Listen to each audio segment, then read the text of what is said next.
Mason, I'm going to start this year's Caravan of Garbage. Happy New Year! Welcome back, everybody, to Caravan of Garbage. Leave a like, because it's just going to be a good year, I reckon. Oh, yeah? Me and Mason... No preamble anymore these days, just leave a like. And me and Mason, we're going to do the whole year. Neither of us are going to die. I'm going to lock that in now, okay? Terrific. Yeah. Huh. So if you were planning on dying, guess what? You can't, Mason. Wow. Have you made a deal with God, Kate Bush style? Is that what's happening here? Look, Are we trading our lives for somebody else?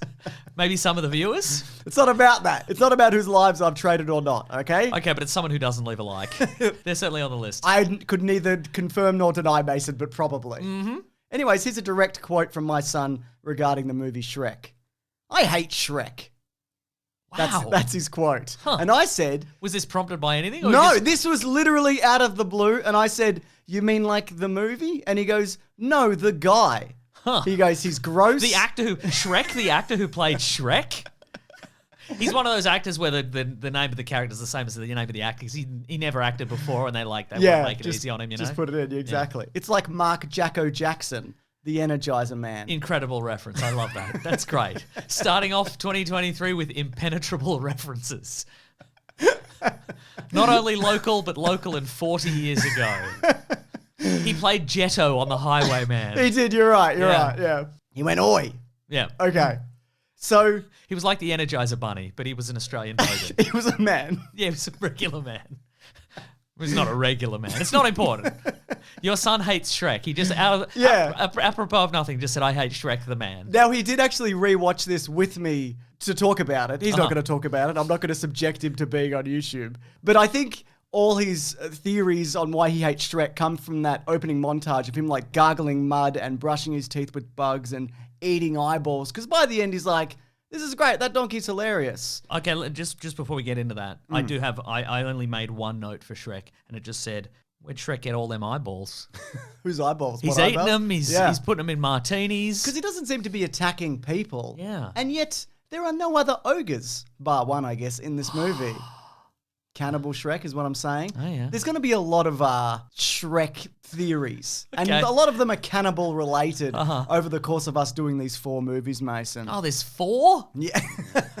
And we're doing all 4? We're doing all 4. I thought you'd be happy. I thought I could skate through 2 and then... Okay, but you're saying your son is disgusted by this disgusting man. Yeah, that's right. I mean, as an adult rewatching this, I was an adult when it came out. That's not important. Yeah. As rewatching this, I am like, why do he shower himself in mud and then get in the water? Does he want to be covered in a disgusting, crusty layer of mud or not? Make up your mind, Shrek. That's why I don't like him, his indecisiveness more than his disgusting nature. That's fair enough. But you know what? I generally like this movie. I think it aged poorly, and then I feel like it's aged really well as a result of references, but we'll get into it. The one thing that I really don't like about this movie is I hate how regular people look. And I'm not talking about Princess Fiona. I think they've done a good job to kind of step her out of the uncanny valley. And guys like Farquaad, he's a horrible little freak with his freak head and haircut and all of that. He's supposed to be terrible. But I'm talking anytime a regular person rolls in, I'm just like, awful. I think it's a choice, though. So I think I thought upon the rewatch that it was more of a handling of resources.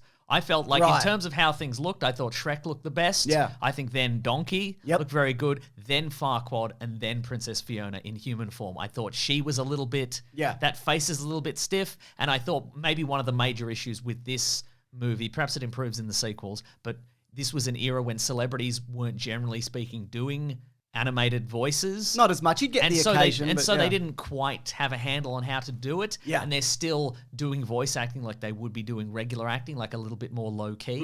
And so perhaps the lady... Cameron Diaz is perhaps not as animated as she could be. Okay. She seems a little wooden there. But I thought, again, the training was not there at that point. They should have gone to, actual voice actors. Well, the thing about that is as well... They recorded them all separately. Okay. And I think for the most part, you can't tell. Like the Shrek and Donkey stuff, it feels like they're in the same room. So I think maybe that's got something to do with it potentially. What room specifically? Like a laundromat? Yeah, a laundromat. They dropped a bunch of coins on the ground and then they kicked all the machines into gear. Yeah. Terrific. Anyway, do you want a bit of the origin of how this came to be? Yes. So Steven Spielberg, he was one of the people who started DreamWorks Animation. And they were going to produce this film as early as 1991. Does that have something to do with the fact that he loves video games? Yeah, he says he loves video games, but has he ever made the movie Ready Player One, Mason? That is absolutely not a thing he's done. Better luck next time, Spielberg. Good luck making another movie after the Fabelmans. Yeah. You goose. That love letter to cinema and your parents, which is apparently terrific. I haven't seen it. I will watch it, Spielberg. I'm sorry. I do want to watch it, okay? Well, too bad. It's never getting a sequel. We're just getting Ready Player 2. So this film originally would have been... Unless the Fabelmans... is in Ready Player 2. Oh, because it's pop cultural now. Yeah, it is. You're right. That's why he did it. Because he's like, oh my God, nobody's going to be interested in this, but if I make them pop culture, everybody's going to want it. People in the future will watch it in VR or whatever. That's right. A man will get hit in the nuts with his special being hit in the nuts suit. That's right. While watching the Fable, and it's not important. Why did they have that? Anyway, some of this will go on the extent. Yeah, perverts, you're right. Yeah. So originally it was going to be hand-drawn animated, as everything was in that era, and it was going to star Bill Murray as Shrek and Steve Martin as Donkey. Interesting. DreamWorks Animation, though, they needed to step it up a bit by the time they got around to making this because they needed a win. It was headed up by Jeffrey Katzenberg, who was over at Disney, and then he did a bunch of DreamWorks stuff, and then more recently he did Quibi. So there's varying degrees of success. I would say mostly success, more recent, not as much success necessarily. Interesting, but we are talking about Quibi, aren't we? That's true. So we're always talking about it. So DreamWorks Animation had made Ants, which was a moderate-ish hit, but it wasn't as well regarded as A Bug's Life. Also, it starred Woody Allen as an ant, and quite frankly, who the fuck wants to see that? Then there was The Prince of Egypt. Perverts. Yeah, that's true. Then there was The Prince of Egypt, which is a terrific movie, but again, it didn't have the return. Also, The Road to El Dorado, which I personally love, again, didn't do well. Then they had Chicken Run, which was stop-motion animation, which did okay, but it wasn't a huge hit. And then they did Chicken Run, all the chickens get their head chopped off. Chickens keep running until all the nerves stop working or whatever, and the blood sprays out of them. Chickens keep running for a bit. That's what it was called. That's it. Not successful, except for perverts. Except for perverts. And then they landed on Shrek. So initially they were like, we'll do it stop motion, but that's costly, and it didn't seem to work when they tested it. Then they were going to do like a live action blend with animation like Who Framed Roger Rabbit. And then DreamWorks hired a motion capture company to help develop it, and they wasted a year and a lot of money to realize that that's not going to happen. It was too early days for that. So eventually they got here. But that wasn't before the voice of Shrek died. Oh, yeah, so Chris Farley. Yeah, he recorded 95% of the audio before passing away. They considered getting his brother in to finish it, but his brother was just like, I can't do this. This is obviously too difficult. So then they brought in Mike Myers, who was also reluctant initially, where he then did it in his regular accent, then went back and said, no, I think I want to do this Scottish. And reportedly it cost $4 million to reanimate a bunch of Shrek's movements. I think that's an exaggeration. To make them more Scottish? I guess. But I think that's exaggerated, that number. But it did take 20 sessions to then completely re-voice over the character. But I think that totally works. That was a good decision in the end. I think he's a good Shrek. I agree. I mean, I have nothing else to compare it to, ultimately, but... The book Shrek, original Shrek? Oh, yeah, book Shrek, original Shrek. But he doesn't talk, really. No. Doesn't he? I haven't read it. I mean, the book itself... The book doesn't talk to you. Yes. Doesn't go, hello, Mason, I'm the book Shrek. Ben, this must be annoying to animate, wouldn't it? This bit. You're demanding this, are you? Yeah. Okay, just put footage not found. It's fine. New year, new ways of getting around us saying stupid things. Just say footage not found. We don't have it. I also love Donkey in this. We've talked about the movie Milan. I think the character of Mushu is a strange addition to that movie. Whereas here, because the Shrek universe is just whatever, a donkey that sounds like Eddie Murphy, it's perfect. That's fine. It totally works, yeah. It did take me a little while to resettle into Donkey because, he's deliberately annoying. Yeah. As part of his character. But the thing about that is it makes him annoying. Yes. So. That's true. That's very true. But he's got some heart, which I like. He does. He's got a donkey heart. Yeah. Actually, do you want some? I've also got a donkey heart. It's all my hard drinking back in the day, Yeah. You take what you can get. Yeah, that's right. Now, speaking of donkey, because we're going to be doing some Shrek theories, Mason, over the course of these 4 movies that they made. And maybe the additional things that they did, Mason. They did a bunch of TV specials or whatever. They did the karaoke dance party as well, Mason. Is there a video game? There's so many video games. We'll play some video games. And probably kart races. No, we're not playing video games, Mason. Oh, somebody's drawn a line in the sand all of a sudden. So, in terms of donkey origin, Mason, I'm sure there's a joke here about Donkey Origin and Don Quixote or something, right? There's something here. Ben, what's this? Ben and Lawrence, what is this? Fix this. Fix this thing we've said. So... Finish our jokes, please. So the idea of Donkey is that he's probably from a Grimm's fairy tale. Donkeys eat oaties. Thank you. That's good. Don't fix it, Mason. They'll fix it. Fix it. Okay. Yeah. All right, we'll delete this in the edit, James. Yeah. Delete that audio. So it's probably from a Grimm's fairy tales compilation, a story called The Donkey, right? Oh, but 100% hits Grimm's Fairy Tales edition. Exactly, yeah. Okay. So there's one theory that states he's actually a parody of Winnie the Pooh's Eeyore. Well, there is a shot that looks very similar to him, when he hits his lowest point when Shrek ain't his friend no more, where he sort of goes, oh, and it's very Eeyore. So maybe that's it. Yeah, sure. exactly. Maybe it is. And there's another theory that states that he was actually a human that was then turned into a donkey. And that's why he's got all human references. And maybe he's a time traveler because he knows music from the modern day or whatever. Sure. Yeah. Let's talk about that, though, for a second. Look, the stuff that has not aged as well. Look, I think the fairy tale stuff, delightful. Yeah. I think the story of true love's first kiss and all that, I think that's all fun and good for kids and, what have you. And I think, generally speaking, I think the performances are very good. But yeah, whenever I spent most of this movie just really hoping that nobody broke into a rap. And it nearly happens a couple of times. Yeah. It feels like Robin Hood's going to. I bet you loved the Matrix kick, though, right? I'm sure I did at the time. It was incredible at the time. A mere 2 years after the Matrix, we got a Matrix kick. A law was passed in the US that required every movie from 1999 onwards to have a Matrix kick in it. And that was right. That was the right thing to do. Yeah. Also, you should know this, everybody. The Supreme Court is actually trying to overturn that rule. And I won't have it, quite frankly. That's right. More Matrix kicks in cinemas. Everybody should dress as Agent Smith and picket. They're local. Whoever. Yeah. Whoever, yeah. But I think, though, those references now have come around. Oh, you think so? And they've made this like a time capsule. Sure, okay. Right, so initially it's like, okay, I can't even think of a reference that they're doing. The Matrix kick. There's a reference, Mason. Wow. And I think now you look at it and it's 20 plus years on and it's like, boy, wasn't this a particular point in cinema? And if you couple that with, I think, the overall narrative, which is very good, and also the animation, which just the goose and the water and the mud and the hair, there's so much stuff in this that hadn't been done before. And look, it doesn't all hold up perfectly, but it's a very attractive movie, Mason. It won the MTV Movie Awards Best Goo Award. It probably did. Yeah. But I think all of that now works, and and that's why it's become like, it's a big meme movie. A lot of people now know this movie from the memes, and people being like, Matrix kick meme or whatever, Sure. whatever the memes are. It's like when somebody says name a song and you go, I can't think of a single song. Matrix kick. The song that plays during the Matrix kick scene. Yeah. Mm-hmm. But what do you think about some of the humor, though? Because there's some good gags in this. Well, there's good gags, and there's also like legitimately adult jokes in here. That, I mean, Lord Farquaad, like the name, right? I There's get jokes like that. There's a moment where people are pretty confident when he's in bed looking at the mirror where you see his tiny little erection happening under the covers, yeah. Oh, no.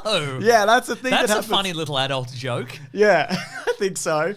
But apparently also... Couldn't do that these days. No, I don't think so. I mean, you'd put it in and then people would find it. Actually, I was going to say later, but immediately. Because something like this would... If they released a new IP like this now, it would probably go to streaming. Actually, you know what? Modern day fans would probably demand it if you did it these days. They'd be like, more erections. Part of the canon that he has an erection. What, are you going to take his erection away? What do you hate, men? So... all of this humor, though, it was a point of contention between directors Vicky Jensen and Andrew Adamson, who were all for that, and Jeffrey Katzenberg, because he was like, I don't think we can get away with this. We're already like lampooning Disney movies, which I think he very much set out to do intentionally because of his run over at Disney. They also got the Disney lawyers together with the DreamWorks lawyers to make sure there was nothing in here where people wouldn't end up suing each something other. Like Pinocchio was a little too close to traditional Pinocchio. I mean, luckily they're like, there is other Pinocchio stories, but yes. When you said jokes, I thought more in that, the little gag where the greeter at the town sort of runs through the... Oh, I like that joke. Runs through the velvet rope, and then Shrek just pushes forward. I wasn't really thinking about erections. Okay, you weren't? No. Just to clarify. Yeah. Yeah. And you're still not? I'm still not, no. Great. Yeah. Are you thinking about green trivia, though? Yes. Now, I just want to clarify, our section on green trivia has been locked in for a while. It's not green trivia because of Shrek. It's just green trivia, right? Correct, yes. And also, the guy who shouts Rodney, he's back for 2023. Here he is. I mean, and he's in a swamp, which is very appropriate, but it is a coincidence. Anyway, here it is. So again, there's so many theories, I'll quickly do one now, right? And it especially gets more complicated and theory-related when we get into Shrek becomes a depressed dad and then time travel. Okay. We'll get there. Don't worry about it, Mason. I was not aware of You will that. have to worry about it. What's the second? Puss in Boots is in the second one? Yes. Not Piss in Boots. That's unrelated. It's unrelated. And it's also unrelated to you thinking about erections from before, isn't Yes. it? Yeah. So at the start, do you remember when all the fairy tale creatures are getting gathered up? And we see the three bears. Yes. Right? There's the parents and the baby, right? Later in the movie, you see in the swamp that it's just the father and the baby bear. Oh no, Mum's dead. That's right. Then you see Lord Farquaad and He's eating the babe. He's eating the mum. No, you see there's a literal bearskin rug with a bow on its head. Oh no, he killed the mum. But apparently the mum comes back in the Shrek in the dance karaoke party, swamp karaoke party. That's not the Daddy Bear's new wife? That's a great question. Isn't it though? Or Yeah. Farquaad killed a different bear? Maybe. I don't know. And said, this is what'll happen to you if you don't shape up. You better shape up. There are actually 36 unique locations in Shrek, which was more than any other computer animated film at the time, which you feel, like if you watch the first Toy Story, which is an amazing movie, there's like a few rooms and a little bit of outside, but this really feels like a journey and new locations and new people and castles and weird Disneyland-esque, setups and all of this situations. Sure. Yeah, it feels epic in scope and scale, Mason. Oh, it's epic. I agree. It's epic bacon. Speaking of epic bacon, Mason, Go and memes on. and such, are you familiar with the shot-for-shot remake? I'll put this in because people would have told us otherwise. So I'm telling you. Who made a shot-for-shot remake? It's called Shrek Retold, and it's on YouTube. And it's basically a whole bunch of people got together and just did like scene by scene all the way through. So animated though, not live action. Different versions. It's just a whole lot of everything, Lego? Mason. I don't know. Maybe. I'm not watching it, but it's there. It's got millions of views. It'll get more. It has more views, and it always will have more Lego views. erection? Lego Lord Farquaad erection? That's right. Wow. That's right. They went all in. They went all in and all out. Shrek's production was also incredibly grueling, and so DreamWorks allegedly used it as punishment. So Oh no. Yeah, so animators who made mistakes on The Prince of Egypt were reassigned to Shrek. This became known as getting Shreked. You're fucking Shreked, mate, they said. Yeah, that's right. Which is what they'd say in Australia. That's what Mark Jacko Jackson would say. He absolutely I know would. I can't take that out, can I? I was thinking about taking it out, but now I can't. Too late now, yeah. Also, this has never been confirmed, but Shrek looks like Russian-born French wrestler Maurice Tillet. Though, again, this has never been confirmed. Though, if you look at this guy, Yeah, that's Shrek. that's just a man who is He Shrek. looks like Shrek. Yeah. Shrek. And that's Shrek. But it's not all, Mason. And there is that wrestling scene, obviously. Yeah. And there's a moment where he does a little bit of Shrek does a little bit of like a Canadian kind of like a hockey. Oh, There's he a does little too. hockey slide there, you know? Do you think that's a nod to hockey? Yeah, it's a nod to hockey, I reckon. Great, that's good stuff. Yeah. Yeah. I know Mike Myers is Canadian hockey, everybody. Don't. You know, I Mike know Myers you're is gonna- Canadian and hockey. I know people are going to be like, well, that's actually... No. This is a year of everybody just not doing that. Oh, yeah, you We're just reckon? not going to do that this year. You might have a really obvious fact, but that's what Green Trivia is for. I put the obvious facts in there so I don't get them parroted back at me. All right? I think people have forgotten that, Mason. This video's too meta, like the movie Shrek. Sure. Anyway, box office. This had a budget of $60 million. That's low, I think. Yeah, ish, yeah. Mm-hmm. I mean now, but maybe not as much then. And it had a box office return of $487.9 million. That's a lot. I agree. And not only that, it was the biggest selling DVD at the time, in excess of 10 million. Couldn't do that these days. Definitely Sell a DVD. not. No, you definitely can't. More importantly, though, Even more than The Matrix? even more than the Matrix DVD, It probably. had all sorts of bonuses and things. It had a karaoke dance party at the end. That's right. I remember you made that joke like 20 years ago. So that's actually me recycling a joke that you once told me. Thanks for the reminder. I don't remember that at all. That's great. But I think the most important thing about this movie is, for DreamWorks, is that they had a franchise. This is what they were looking for. Right, of course. This yeah. might, if this didn't work, that might have been it. I can't believe we couldn't get a sequel out of The Prince of Egypt. Can we say they went back into the desert? I don't know. Two Princes of Egypt? Oh, nice. You could use the song. You could use the song. Terrific. Yeah. And Jeffrey Katzenberg even stated as much. He said that the film not only saved the company, financially speaking, it gave DreamWorks Animation an image that allowed it to make Madagascar, Kung Fu Panda, and How to Train Your Dragon. I guess in a lot of ways it gave them also the DreamWorks face. That's true. And it gave us that new DreamWorks introduction where you fly through all the DreamWorks characters or whatever happens and everybody hates that, I think. Oh, the new one, sure. Yeah. Is that DreamWorks? Yeah, I think so, yeah. Great. Shrek, isn't it? You better believe it's Shrek. Are you looking forward to Shrek too? Well, I certainly had a Shrekingly good time with this one, so yeah, maybe. Have you ever seen Shrek? But maybe there'll be diminishing Shrek turns. That's true. For the sequels. Mason. Shrek-minishing Shrek turns? Very good, Mason. You could have just said Shrek, and I think that works too. That does, doesn't it? Anyways, please come back next week for Shrek 2, but maybe you're like... Please come back. We're begging. We're begging this. We're begging. 2023, don't correct us, and we're begging. And you can actually see all of these early if you head over to bigsandwich.co, where Ben and Lawrence, they get it done and they go, here's this video early, and it goes up there, doesn't it, Mason? Incredible, that's right. There's also bonus podcasts. Oh, we've added more animations. No. And wild stuff. No, there's not. Okay, maybe we can lie. And we made a karaoke dance party at the end. Everyone's in it. So there's also bonus podcasts. There's movie commentaries. Our podcast, The Weekly Planet, where we talk movies and comics and TV shows, which is back in full swing, by the way. Hell yeah. That comes out there a day early on Sunday as opposed to Monday. And of course, all of this is ad-free because it's like our private Patreon, isn't it, Mason? That's right. What did you think of Shrek? Do you think Shrek holds up? Shrek, what do you think? Shrek? Well, we're asking Shrek. Yeah, Shrek, what do you think? I think he'd be biased. I don't think we should trust his opinion. Okay, you're right. Shrek, shut up. Get out of here. We're sick of it, but we'll see you next week for Shrek 2. Grab that gem, you guys. We will see you next week. Bye. We'll see you next Shrek, you should say, Mason. Oh, that's nice. Thank you. Grab that Shrek. Buy Shreks. That's easy to. That's also easy for people to understand. I think so. A lot of people think I'm saying different words. Yeah. Grab that Shrek.